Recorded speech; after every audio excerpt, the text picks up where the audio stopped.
په لغمان کې د یونیسیار موسسې له لوري له 115 راستانه شوو او داخلي بې ځایه شوو کورنیو سره نغدي مرستې ترسره شوې.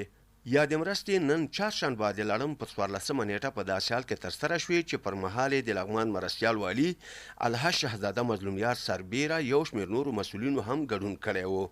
د لغمان د کډوالو او بیرته راستنېدونکو چارو رئیس انجینر شاکر الله شاکر د معلوماتو له مخې چې یادې مرستې له 115 راستانه شوو او داخلي بې ځایه شوو کورنیو سره ترسره کړې. نن 106 کورنۍ ته د یونیسیار په بین‌المللي ادارې په همکارۍ باندې چې اکثره کورنۍ راستنېدونکي دي، په کورنۍ سره د $200 معادل 15,500 افغانۍ کومک وشولو.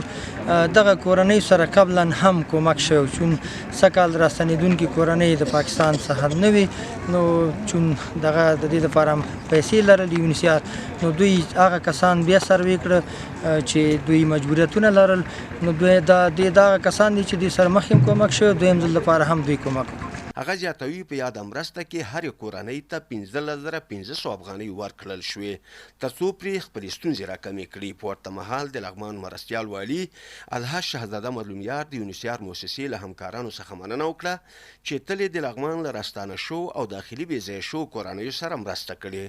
د ټولو څخه د مخه یونیسیار چې قبلا هم کومک او مساعدت د دې مسترو او محتاجو خلکو سره چې هغه مهاجرین دي، هغه بې ځایه شوي خلک دي، 2-3 مراتب مخکې هم کومک کړي دي او یو ځل بیا دا د ستاسې په خدمت کې دی حاضر شوي. سروې هم دی په خپله کړې ده چې مستر او محتاج او فقیر خلک په تاسو کې څوک دي، هغه تاسې تثبیت کړي یاستئ. تاسو سره فی کورنۍ سره 15,500 افغانۍ قرار د دی د معلوماتو چې مساعدت او کومک یې کړی. زه د لغمان د ولایت د مقام په نمایندګۍ د یونیسیار د ورونو او دوستانو چې دلته تشریف هم راوړی او کومک هم راوړی، متشکر ممنون یم او مننه ترې کوم او خدای دې خیر درته درکړي. هغه د یادې موسسې له مسؤلینو وغوښتل چې په راتلونکي کې خپلې دا ډول مرستې لا ډېرې کړي تر څو د یادو کورنیو ستونزې راکمې شي.